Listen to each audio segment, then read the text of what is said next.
Good morning, good morning. How are you? I hope you're safe and well. And hello if you're watching live or on catch up. It's the 23rd of December and it's a foggy and quite misty and damp day with us here. So, sorry about that. That's an email pinging in the background. Um, so yeah, it's nearly Christmas. Yay! Or it's nearly Christmas. Whatever you're feeling, I hope you managed to have a good break over the holiday season. And remember, if this is a hard time for you, a lot of people find that as well. And there are lots of links about places you can get help to deal with this. We know of people who've had a terminal cancer diagnosis. We've just discovered a friend of ours is caring for his wife with early onset dementia. So it can be a really, really hard time of year. But I hope that whatever's going on in your life, you are genuinely able to put any worries you have on one side and enjoy the day itself as much as you possibly can. So I suppose we've got to talk about work now. Well, fans of the EU, I kind of feel there should be like a club for us EU chemical legislation watchers. Anyway, we will be familiar with the concept that the ECHA and the EC absolutely ladle out draft consultations and proposals in the run up to any major holiday. And this year is absolutely no exception. We have the proposed Delegated Act and new annexes to CLP that were brought out earlier this week.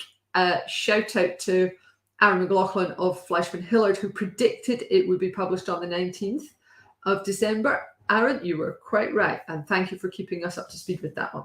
Anyway, I'm just putting the links to those proposed act, which alters CLP itself, and the annexes, which amend the annexes, sort of downstream of that, below this video now.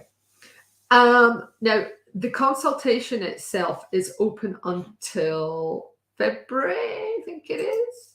Yes, let me just get the consultation page for you as well. Now, because there have been several consultations on this, you need to scroll down the page to find the open one. But when you see what's inside what they're planning for the chemical industry, you may very well want to participate in this consultation. And I will be talking about this more in the new year.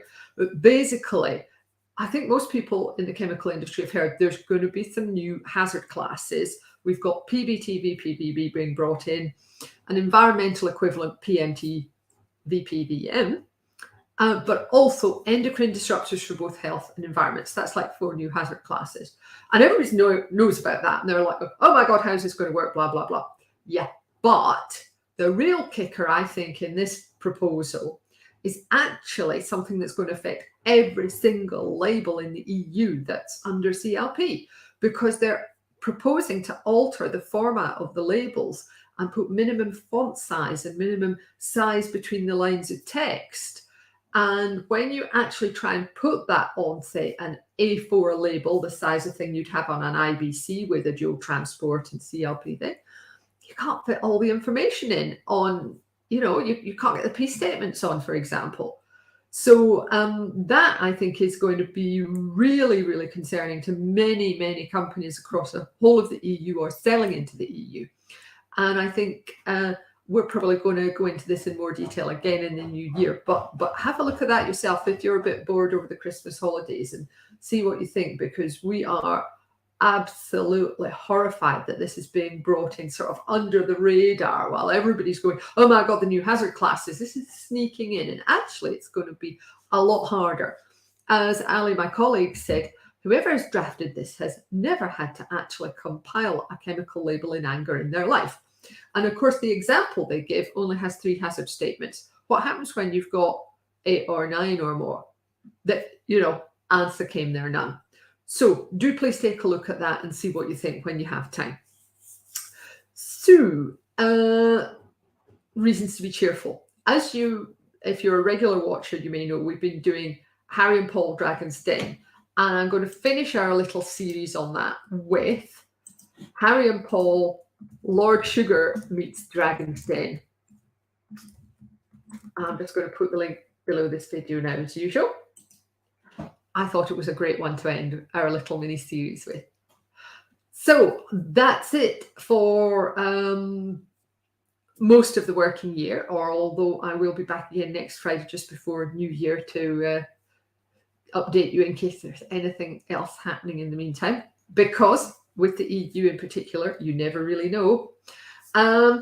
But I do hope you have a very, very happy Christmas. And I'd especially like to wish happy Christmas to all of our clients and our suppliers, our colleagues and friends, all our members of the self-help group, and especially all our lovely trainees in CLP Mastery who have been on quite a journey this year with us as we've done the big rewrite, and who have taught us so much, as well as hopefully learning a lot from us as well. So that's it from me for today. Have a lovely, lovely Christmas. Take care of yourselves, and I hope to see you again next Friday. Bye.